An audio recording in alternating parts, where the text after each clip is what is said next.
श्री राम जय जय राम, श्री राम जय राम जय जय राम। नारायण समारंभां शंकराचार्य मध्यमां अस्मदाचार्य पर्यंतां वंदे गुरु परंपरां। श्री गुरुचरण सरोज रज निज मन मुकुर सुधार, वर्णो रघुबर विमल जस जो दायक फल चार। ओम श्री सीतारामचंद्राभ्याम नमः।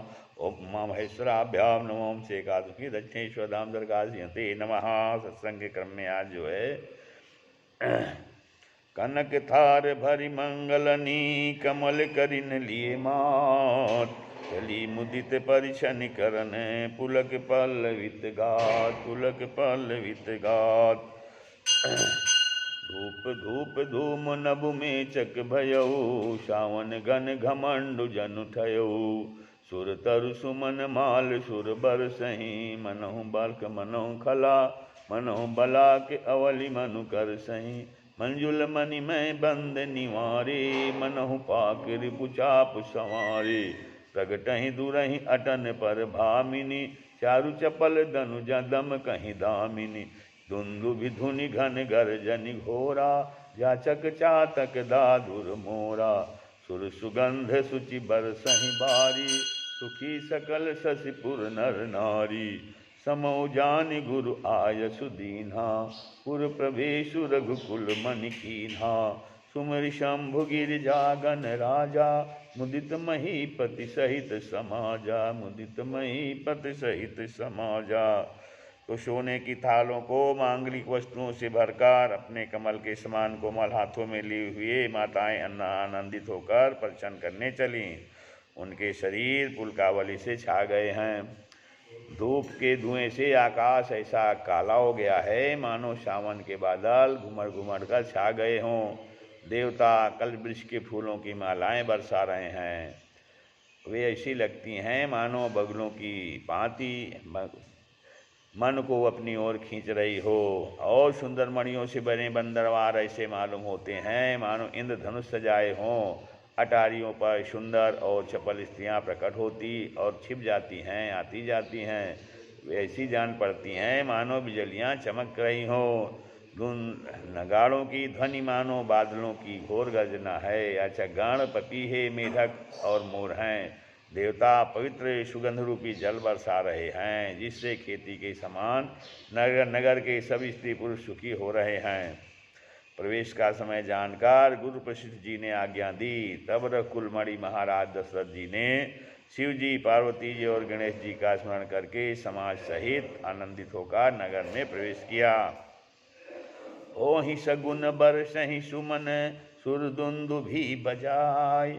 विबुध बधू नाचहि मुदित मंजुल मंगल गाय। श्री राम जय जय राम।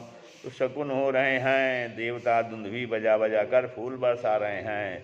देवताओं की स्त्रियां आनंदित होकर सुंदर मंगल गीत गा गा कर नाच रही हैं। मागध सूत बंधि नट नागर, गावहि जसु तिहु लोक उजागर।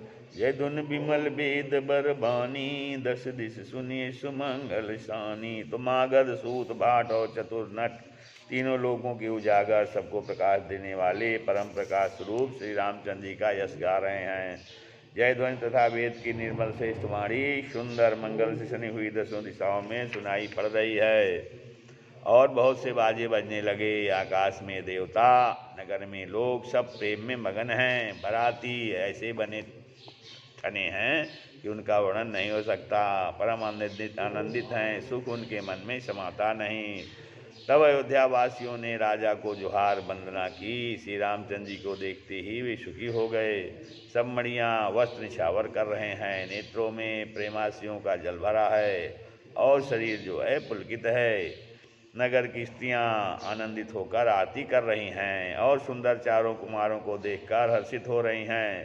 पालकियों की सुंदर पर्दे हटाकर वे दुल्हनियों को देखकर सुखी होती हैं। इस प्रकार सबको सुख देते हुए राजद्वार पर आए और माताएं आनंदित होकर बहुओं सहित कुमारों का प्रदर्शन कर रही हैं।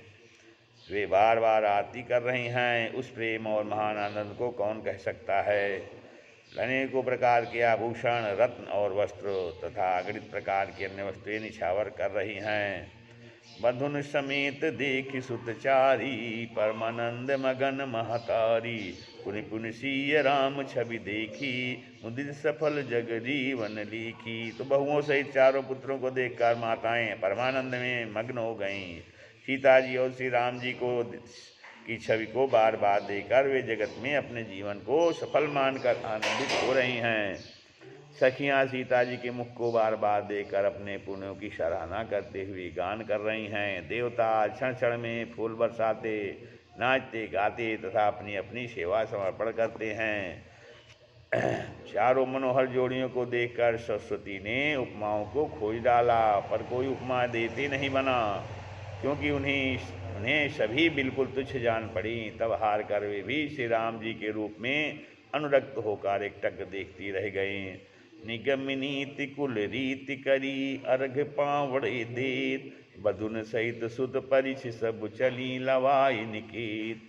वेद की विधि और कुल की रीत करके अर्घ पावड़े देती हुई बहुओं समेत सब पुत्रों को प्रसन्न करके माताएं महल में लिवा चलीं। चारि सिंहासन सहज सुहाए, जन मनोज निज हाथ बनाए। तिन पर कुंवर कुंवर बैठारे, सादर पाए पुनीत पखारे।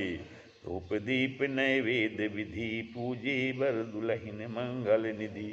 बारही बार आरती करहीं, व्यंजन चारु चामर सिर ढरहीं। तो स्वाभाविक वेद की विधि और कुल की रीत करके अर्घ पावड़े देती हुई बहुओं समेत सब पुत्रों को प्रसन्न करके माताएं महल में लिवा चलीं। स्वाभाविक ही सुंदर 4 सिंहासन थे, जो मानो कामदेव ने ही अपने हाथ से बनाए थे। उन पर माताओं ने राजकुमारियों और राजकुमारों को बैठाया और आदर के साथ उनके पवित्र चरण धोए। फिर वेद की विधि के अनुसार मंगलों के विधान निधान दूल्हा और दुल्हनों को धूप दीप और नैवेद्य आदि के द्वारा पूजा की। माताएं बारंबार आरती कर रही हैं और वर वधुओं के सिरों पर सुंदर पंखे तथा चमर ढल रहे हैं। अनेकों वस्तुएं निछावर हो रही हैं। सभी माताएं आनंद से भरी हुई ऐसी सुशोभित हो रही हैं मानो योगी ने परम तत्व को प्राप्त कर लिया, सदा के रोगी ने मानो अमृत पा लिया, और जन्म का दरिद्री मानो पारस पा गया। अंधे को सुंदर नेत्रों का लाभ हुआ, गूंगे के मुख में मानो सरस्वती आ विराजी, और शूरवीर ने मानो युद्ध में विजय पा ली। तो इन सुखों से भी 100 करोड़ गुना बढ़कर आनंद माताएं पा रही हैं, क्योंकि रघुकुल के चंद्रमा श्री राम जी विवाह करके भाइयों सहित घर आए हैं। माताएं जो है लोकरीत करती हैं और दूल्हा दुल्हन में सुख चाहते हैं। इन महान और आनंद विनोद को देखकर श्री रामचंद्र जी मन ही मन मुस्करा रहे हैं। श्री राम जय